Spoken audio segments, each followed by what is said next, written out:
السلام عليكم حبايبي، شلونكم؟ شو الاخبار؟ يا رب تكونون بالف خير وصحه وعافيه. اللي شفني اول مره وياكم. طيب هاي ما فيديو خطير جريء للبنوتات. يعني تعرفون اني كبيره بالعائله، فاحس انه لازم اعطي نصائح، لازم اعطي خبرتي بالحياه. بس ليش؟ لانه اكو شغلات انا كنت اتمنى احد يقول لي اياها بعمركم، ما لقيت احد بصراحه بوقتها. بس انا حابه انقل لكم هاي التجربه وهاي الخبره وهاي الافكار اللي تجنن، اللي لازم كل بنيه على سطح الكوكب تعرفها. اليوم راح نتكلم عن 3 مواضيع تخص الحمام. مركز النظافة، مركز الإشعاع. هل هي مجرد علاقة أدخل أفرج أسناني، أغسل وجهي، أستحمى وأطلع، ولا أكو علاقة أكبر من هيك؟ نعم، أكو علاقة حب.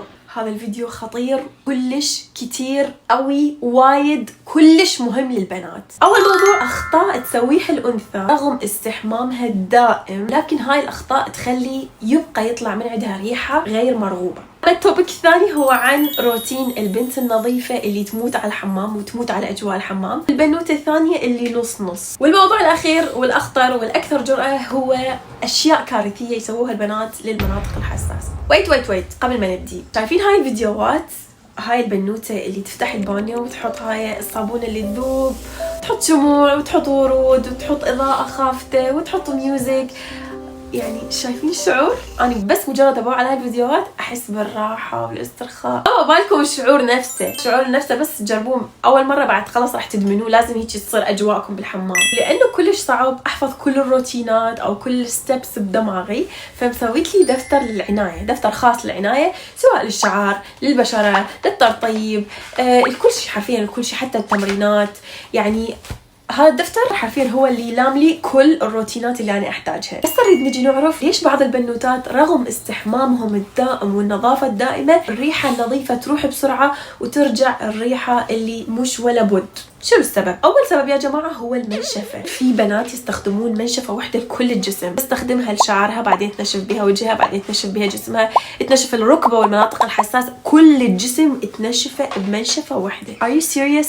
حبيبتي، هاي صارت مو منشفة، هاي صارت ناقلة رسمية للجراثيم والفطريات. لازم تعرفين انه بشرة وجهك تختلف عن بشرة جسمك، تختلف عن بشرة المناطق الحساسة، تختلف عن شعرك obviously. فاكو درجات للنعومة. يعني مثلا الجسم يستحمل المنشفة الخشنة، الوجه ما يستحمل، المناطق الحساسة ما تستحمل. فايزي على كيفك ويا جسمك، خطية. المصيبة الثانية، تستخدم هذه المنشفة اكثر من 3 استخدامات بدون ما تنغسل. ويا ويلك لو تنشفين بيها وهي بعدها رطبة ومبلولة. لازم بعد كل استخدام تنشريها بمكان جاف، أكيد مو بالحمام. بعد كل 3 استخدامات تنغسل هاي المنشفة. ثاني خطأ، تستخدمين ليفة عفى عنها الزمن. ما أعرف إيش وقت آخر مرة غيرتيها. الليفة يا جماعة اللي هي العادية، هاي اللي كل بشر يستخدموها، هذه ماكسيمم أسبوعين وتتبدل. أسبوعين يعني تقريبا 4 5 6 سبحات وتتبدل. اما الليفه اللي انصحك بيها، يا اما تجيبين ليفه طبيعيه او ليفه سيليكونيه ناعمه على البشره، مو تستخدمين لنفس الليفه اللي ما اعرف من يا سنه مشتريتها. هذا تدليك للاوساخ الموجوده على البشره، مو تنظيف. الخطا اللي قد يكون هو مصدر الرائحه الغير مرغوبه، تنسين دائما اماكن الطيات بالجسم. يعني مثلا بين الاصابع، خلف الاذن، خلف الرقبه، تحت الصدر، بين الفخذين، اي مكان، خصوصا اذا انت دبدوبه ومكلبزه راح يكون عندك طيات هوايه بالجسم. فلازم ما تنسين ولا اي فتفوته موجوده بالجسم. اوكي بنات، التقشير هو مو لعبه. لازم اسبوعين تسوين مره واحده تقشير. اريد اسالك بامانه، شو وقت اخر مره سويتي سكراب لجسمك؟ شو وقت آخر مرة سكربتي جسمك؟ قشرتي الجلد الميت الموجود بجسمك؟ ايش قد عمر الجلد الميت الموجود بجسمك؟ لأنه هذا الجلد مستعد يخزن أي ريحة مو حلوة تلزق بيه. سالفة الترطيب هاي مو دلع أبدا. الترطيب بعد الحمام ضروري. ليش؟ هو هذا اللي راح يطلع الريحة الطيبة، خصوصا إذا حطيتي عطر بعد الحمام. العطر راح يثبت عن طريق المرطب. جربيها وراح تشكريني على هاي المعلومة. خطأ كارثي، وأني صراحة تلعب نفسي من الشم هيج ريحة. بنوتة حبوبة عرقانة، وش تروح تسوي؟ تروح ترش عطر. يعني هذا العطر وكأنه راح شنو يغير الريحة. حبيبتي، عطر فوق العرق شيء مركب، تطلع ريحة مركبة أبدا مو حلوة، أبدا مو طيبة، ما راح يخفي أي شيء، أصلا ما يقدر يخفي أي شيء. فالحل هو إنه أبدي بنظافة جسمي الأول، بعدين ألتجئ إلى العطور. هسه نجي نعرف شنو الفرق بين روتين البنوتة النظيفة المنعنشة اللي تطلع من الحمام نفسيتها متغيرة 180 درجة لأن كل شيء بيها يخبل، حتى الحمام تاركته يخبل، والبنوتة الثانية اللي تطلع حتى هي مو راضية عن نفسها. حرفيا البنوتة المرتبة من تدخل الحمام تسوي سبا، صابونتها ريحتها تنعرف، فوطتها او المنشفة تتغير كل يوم، ليفتها دائما نظيفة ومجففة، الشامبو مالتها خاص بيها مو كل العائلة تشارك بيه لانه مشتريته يعني السعر متعوب عليه. داخلة لعالمها للاسترخاء تستمتع، عندها جيرني كاملة بالحمام، رفوفها واغراضها منظمة ومرتبة، كل شيء بمكانه وكل شيء يستخدم بمكانه. ريحة الحمام ورد يطلع وراها ورد، واذا خلصت من الحمام تطلع ناعم، ريحتها حلوة واثقة من نفسها، وغراضها جدا عزيزة عليها لانه دا تشوف الفرق الواضح من المنتجات اللي مشتريتها.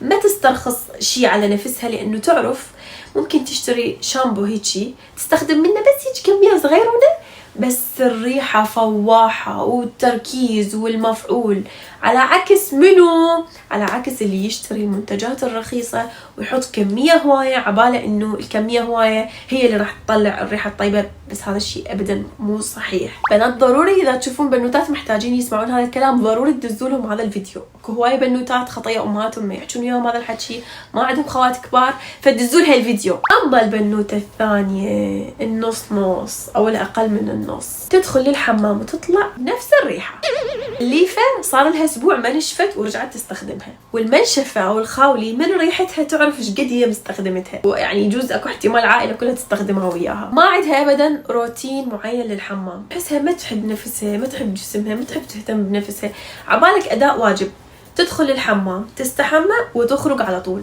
ماكو اي مشاعر بالموضوع. ممكن تستخدم الشامبو تغسل بيه جسمها وجسمها يقوم يطلع شعر لان هذا الشامبو محفز لبصيلات الشعر. ممكن تستخدم صابون عادي للمناطق الحساسة فيصير اكو التهابات واسمرار ويصير اكو حبوب. تشتري دائما اسوأ وارخص منتجات، عبالها هي بريحة المنتجات بس هي مو بريحة المنتجات، هي بريحة الجسم اللي تطلع بعد المنتجات. نفس ما قلت لكم الشامبو ممكن تخلصه بيومين، عبالها هي بالكمية، كل ما احط شامبو اكثر كل ما يعني الريحة راح تطلع أكثر، بس هو راح تطلعين من الحمام ماكو أي ريحة من هذا الشامبو الرخيص. وصلنا للنقطة أنا وياكم إنه أكو علاقة حب فعليا بين الأنثى والحمام، أكو مشاعر، أكو أجواء حلوة، أكو رومانسية، أكو حالة حب، اكو حالة استرخاء. لازم تكونين صريحة واضحة ويا نفسك، انتي يا نوع هل من النوع اللي تحبين تهتمين بنفسك بأدق التفاصيل، ولا انتي من النوع اللي معتبر الحمام أداء واجب تأديه وتطلعين وبالنهاية ماكو أي نتيجة. آخر جزء من الفيديو واللي قد يكون أكثر جرأة